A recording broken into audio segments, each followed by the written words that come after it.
네, 안녕하세요. 11강 줄 서서 사 먹는 인기 식당 입철에서 실패한 이유는 시간입니다.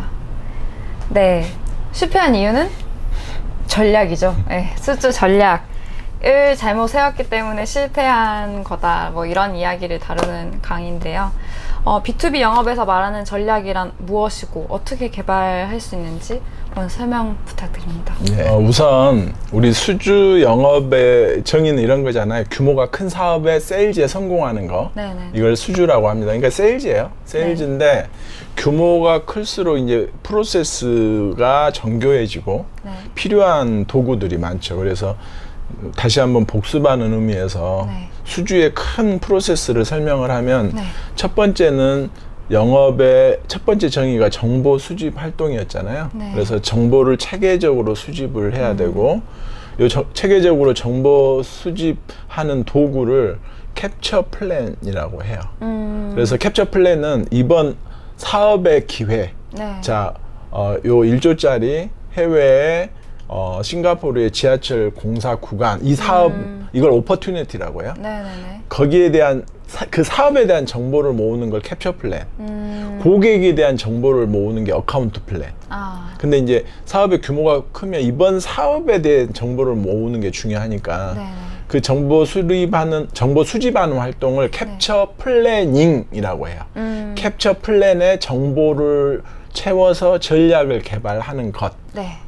그래서 수주 전략을 캡처 스트래터지라고 해요. 그래서 정보를 축적을 해서 전략을 개발을 하죠. 네. 그리고 이 영업 전략은 계속 업그레이드가 돼요. 그러다가 RFP가 나오고 제안서를 작성하는 시점이 되면 제안 전략으로 이건 이전이 돼요. 예를 들면 우리는 가격이 쌉니다. 이렇게 고객을 만나서 말한 게 수주 영업 전략이면 네. 제안서에서는 우리가 가격이 얼마나 싼지 왜 싼지 어떻게 싼지에 대해서 이야기를 해줘야 될 거 아니에요. 네. 이건 제안 전략 프로포절 스트래터지라고 해요. 그래서 프로포절 스트래터지가 담는 그릇을 프로포절 플랜이라고 해요. 네. 캡처 플랜하고 프로포절 플랜은 별도의 도구가 아니라 캡처 플랜이 업그레이드 되는 거예요. 네, 네. 여기에는 제안 일정, 제안 관련된 역할 분담, 그 다음에 라이터스 패키지라고 하는데 우리 소위 말하는 스토리보드 거기에 전략하고 고객의 요구 조건을 채워서 PM이 주거든요. 요런 걸 더한 게 프로포절 플랜이 돼요. 그래서 이제 정보를 수집해서 전략 개발을 하잖아요. 네. 전략 개발의 결과물은 메시지라고. 네네. 이번 사업은 가격이다. 가격이 싸다. 이렇게 메시지가 나와야 수주가 될 거고. 네네. 이번 사업은 가격 안 중요해. 품질이 중요해. 그러면 우리가 품질이 좋다. 이렇게 메시지가 나와야 수주가 될 거니까 네네. 전략의 결과물은 메시지지. 그러면 이 메시지를 고객에게 또 전달하는 방법은 B2B에서는 면대면, 제안서, 프리젠테이션 이렇게 세 가지 방법이 있어요. 네네. 그래서 수주 영업을 크게 정리를 해보면 첫 번째는 정보 수집 혹은 collecting information. 두 번째로는 제안 전략 수립 혹은 수주 전략 수립. 마지막으로는 sending 메시지. 우리가 이 개발한 메시지를 세 가지 방법으로 체계적으로 고객 조직에 뿌리는 거. 요거의 그 본질에 뭐가 있냐? 전략이라는 게 있다. 네. 고객한테 어떤 메시지를 줄 것인가를 개발하는 것. 이게 이제 전략이죠. 네. 그러면 이제 전략을 어떻게 개발하냐. 이제 요 이야기는 뒤에 연결돼서 나오는데 여기서 간단히 요약을 하면 네. 고객의 니즈를 파악해야 돼요. 근데 이건 B2B는 개인이 아니잖아요. 네. 고객이 예를 들어 인천공항, 방위사업청, 아랍에미레이트 정부, 뭐 싱가포르 지하철 공사하는 조직, 뭐 이런 데가 고객이잖아요. 네네. 그러니까 이들의 니즈를 파악하는 전문적인 방법론들이 있어요. 니즈를 파악하면 거기에 따라서 우리의 강약점들이 나와요. 그러겠죠. 네네. 막연한 강약점이 아니라 네. 고객의 니즈에 따른 강약점. 요것도 뒤에서 설명 자세히 할게요. 네. 근데 요 강약점들이 나오고 이기려면 강점을 잘 제시하고요. 네. 약점을 극복해야 돼요. 그래서 네 가지 관점이 있죠. 강점을 강조하고 약점을 극복하고 경쟁자의 강점을 극복하고 경쟁자의 약점을 잘 강조하고 이래야 전략이 수주로 연결이 되죠. 네. 그래서 약점을 잘 네 가지 관점에서 잘 개발하거나 최소화하는 것 여기까지 가야 전략 개발이에요. 네. 3단계거든요. 네. 고객의 니즈 파악을 해서 경쟁사와 나를 비교해서 강약점을 찾아내는 거. 네. 그 다음에 요 강점은 잘 강조하고 약점은 최소화하고 경쟁자 강점도 최소화하고 약점은 잘 강조하고 요거 방법을 개발하는 요 3단계 전략 개발 프로세스가 있는 거죠. 네. 예, 각각의 이제 도구는 뒤에서 설명을 해드리고요. 네. 예. 방금 말씀 주신 그런 전략들을 통해서 네. 수주한 사례가 몇 가지 있는 걸로 알고 있는데 네. 혹시 어떤 사례가 있는지? 그 책에 나온 사례는 네. 예, 뭐 보셨지만 네네네.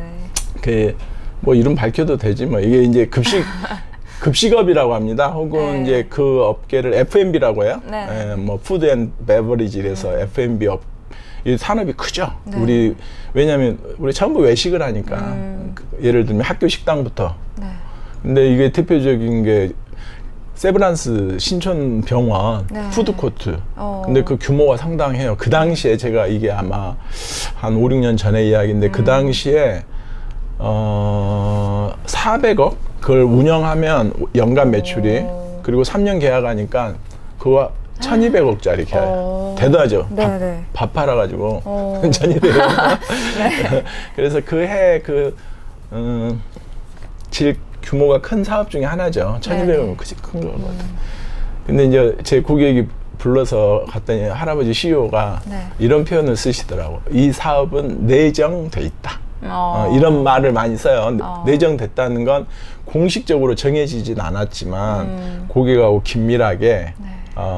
업체 선정이 돼 있다 우리로 뭐 이런 의미입니다. 네. 그런 경우가 많죠. 사전 영업을 하고 이게 꼭 나쁜 의미가 아니라 사실은 사전 영업이 잘 된 팀이 합법적으로 내정되는 그렇죠. 그럴 네. 수 있죠. 네.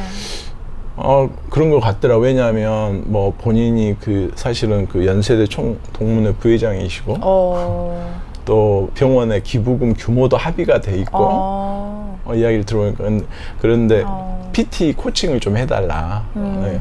팀장이 PT를 잘 못하니까 그래서 이제 저희는 그것만 하고 네. 사실은 컨설팅 팀이 철수했는데 네. 이게 이제 실주를 한 거예요. 그래서 이게 굉장히 뒤집어진 거야. 네. 너무 웃겨. 그 할아버지 CEO가 본인이 이 사업이 되게 중요해가지고 직접 프레젠테이션을 가셨어. 이분이 생각할 때 이제 자기가 직접 가서 이야기를 해야 될 것 같은 거지. 근데 뭘 놓쳤냐면 고객이 뭘 중요하게 생각하는지 이분이 잘 모르는 거예요. 병원이라는 조직은 이렇답니다. 저는 의사가 아니라 모르겠지만 굉장히 군대 문화처럼 수직적이고 다시 말하면 평가위원회가 구성이 되어 있지만 병원장님의 뜻이 절대적이고 그래서 이 병원장 뜻을 알면 병원장님이 뭘 중요하게 생각하는지를 알면 1200억이 수주되는 거죠. 예. 한번 뭐가 중요할까요? 연세대 그러니까 세브란스 병원장은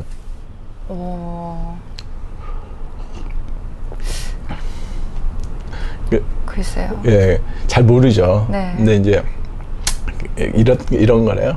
예, 아주 간단히 말하면 서울대 병원보다 고급져야 돼. 푸드코트가 고급져야 돼. 다른 거 다 소용없고. 그러니까 뭐 위생이니 뭐 이제 마진이 남고 뭐 이런 건 그냥 기본이고 이분의 관심사는 서울대 병원에 지면 안 되는 거야. 특히 고급스러운. 그래서 근데 그 F&B 회사 CEO는 자기가 생각할 때 제일 자기 회사의 장점은 뭐냐면 이미 연세대 안에 식당이 수십 개 있잖아요. 그걸 자기가 다 하고 있다는 거야. 그러니까 우리가 뭐라고 하냐면 레퍼런스라고 하잖아. 사업 경험이 많다. 당신들 사업 경험이 많다. 그 이야기를 강조하는 거예요. 근데 이게 이제 핀트가 좀 안 맞는 게 뭐냐면 학생 식당을 강조하는 거예요. 근데 학생 식당의 메시지가 뭐예요? 가성비? 맞아. 가성비요. 3대 특징이 있지. 싸고 맛없고 양 많고 이게 우리가 아는 학생 식당이잖아. 뭐 요즘은 그렇지도 않긴 하더구만. 근데 어쨌든 고급스러운 건 아니잖아. 그러니까 이게 부딪힌 거야. 아. 그래서 제가 사실은 뒷이야기를 따로 이렇게 그 입찰했던 팀장한테 만나서 들었는데 내정도 돼 있었고 네. 병원장이 심지어는 칭찬도 했대요. 그렇게 사전에 다 협의를 한 거에 대해서.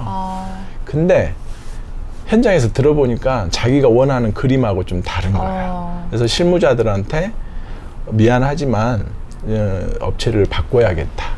이렇게. 그래서 이게 그 업계에서 되게 유명한 스토리가 돼버렸죠. 예. 이런 경우예요. 그러니까 뭐냐면 전략이 고객의 니즈에 기반하지 않고 그냥 자기가 상식적으로 자기들의 장점을 이렇게 이야기를 해버린 거예요. 네. 그런 사례가 많아요. 네. 이제 저희 회사가 개인적으로 좀 유명해진 사례는 그 장갑차 수주한 사례예요. 네. 그게 뭐 오래됐습니다. 한 뭐 이제 2012년 뭐 이 정도니까 저희 뭐 현대 로템이라는 회사가 저희 고객이었는데 네. 그 당시에 장갑차를 이제 경쟁하는데 얼마나 불리하냐면 컨설팅하러 들어가 봤더니 협력업체가 하나도 없어. 협력업체가 경쟁사에 전부 줄을 서 있어. 그러니까 누가 봐도 불리한 사업이야. 왜 그러냐 이렇게 리서치를 해보니까 네. 장갑차는 군인들이 생각할 때 무조건 튼튼해야 된다는 거지. 근데 장갑차를 만드는 방식이 두 가지가 있어요. 하나는 네. 바퀴를 달 수가 있고 네. 하나는 궤도를 달 수가 있고. 궤도는 쇠로 돼 있고 네. 바퀴는 고무로 돼 있어. 그쵸. 뭐가 튼튼해 보여? 쇠가 튼튼해 보여. 그러니까 경쟁사는 그 중공업 회사야. 불도저 이런 거 만드는 회사야. 그러니까 궤도로 만들고 여기는 현대 자동차 계열사야. 바퀴를 잘 만드는 회사지. 그러니까 여기서 판이 갈리는 거지. 네. 이미 사람들이 인식할 때. 만약에 거기에다 대놓고 고객들의 인식이 그런데 거기에 대놓고 우리는 바퀴를 제일 잘 만듭니다라고 제안서를 쓰면 실주가 되는 거지 뭐. 그래서 어떤 작업을 했냐면 사전 영업을 했어요. 아주 열심히. 거기 아주 유능한 또 영업 매니저가 계셔가지고요. 군을 아주 잘 이해하고 누가 평가에 참여하는지 네네. 영향을 주는 사람은 누군지를 파악해가지고 2년 동안 그 사람들을 계속 만나서 이런 메시지를 전달했어요. 이제 먼저 우리가 연구를 해보니까 네. 사실은 군인들이 튼튼한 걸 중요하게 생각하는데 더 상위 개념은 생존성이라는 게 있어요. 이거 군대 용어예요. 전투를 하면 살아남아야 되잖아. 그쵸. 그러니까 생존성 중에 튼튼한 것도 중요하지만 기동성도 중요해요. 네네. 근데다가 현대전은 90%가 시가전이에요. 시가전은 생존에 뭐가 중요하겠어요? 기동성이 중요해. 튼튼한 게 중요해. 죄송한데 시가전이 뭐죠? 야 이런다니까. 죄송합니다. 이 고객의 니즈에 깜짝이야. 네. 고마워요. 네. 시가전은 안 갔다 와서, 야지 논이나 밭이나 산에서 일어나는 게 아니라 시내에서 전쟁이 일어난다고. 시내는 뭐가 있냐면 빌딩들이 있잖아. 네네. 그러면 우리가 폭격을 당할 때 네네. 맞고 견디는 게 중요하겠어요? 피하는 게 중요하겠어요? 피해야죠. 네. 그렇죠. 6.25 때 야지에서는 도망갈 수가 없지. 어차피 도망갈 데가 없으니까. 도망갈 데가 없지. 그러니까 맞고 견뎌야 되는 거지. 그래서 그게 중요한 포인트예요. 네네. 그래서 시가전에서는 기동성이 중요해. 생존성에 영향을 끼치는데 그러려면 그 큰 장갑차가 무게가 20톤 미만으로 나와야 되고 왜 20톤 미만이어야 되냐면 네. 그래야 속도가 100km가 나와. 네. 100km 정도로 달릴 수 있어야 돼. 그러려면 뭘 달아야 돼? 바퀴를 달아야지. 그 기술적 전문가 영업을 계속 하신 거지. 아주 열심히 하신 거지. 그리고 나서 제안서에는 바퀴는 우리가 제일 잘 만들어요. 이렇게 하니까 수주가 된 거죠. 네. 이제 너무 잘난 체하는 것 같으니까 제가 되게 가슴 아픈 실주한 경험도 많죠. 네네. 제가 늘 말하지만 장수는 명장은요 늘 이기는 사람이 아니에요. 명장은 많이 싸워본 사람이에요. 많이 이기고 져본 사람이 명장이지 항상 이긴다 이건 일단 의심해야 돼요. 그건 명장은 아니에요. 저는 그렇게 많이 졌어요, 저도. 네네. 제일 이제 가슴 아프게 진 게 뭐냐면, 네. 이것도 군사업인데 경기관총이라는 게 있어요. 네. 주로 이제 해병대나 특수부대에서는 기관총이 가벼워야지. 성능은 좋아야 되고 무게는 가벼워야 된다. 네. 그러니까 이름이 경기관총이지. 네. 이 경기관총을 개발을 하는데 한 5년 전 이야기예요. 네. 그때 한국의 경기관총의 문제가 뭐냐면 무거워. 경기관총인데? 이름은 경기관총인데 어. 무겁더라고. 그러니까 숫자가 정확하진 않는데 그 당시 한 6.5kg 정도 되는 거예요. 6.5kg 정도 되는데 해외에 보니까 한 4kg짜리가 있는 거야. 근데 이것도 이슈가 뭐냐면 군인들이 생각할 때 저희 고객은 중소기업이야. 근데 지금 그 제품을 납품하고 있는 기존 사업자는 대기업이야. 그러니까 두 가지 걱정이 되는 거야. 네. 너무 가벼운 것이 튼튼하겠냐. 그 다음에 품질에 오류가 없겠냐. 그 중소기업이니까. 그래서 그 장갑차 사실은 세일즈 하듯이 네네. 굉장히 열심히 세일즈를 사전 영업을 한다고 하는데 네네. 사실은 영업 메시지를 적극적으로 전달을 못했어요. 그러니까 고객들이 정말로 여기가 사실은 그 가벼운 경기관총을 잘 만들 것이다. 네네. 이런 확신을 못 가졌어요. 그래가지고 저희가 역전을 못 시켰어.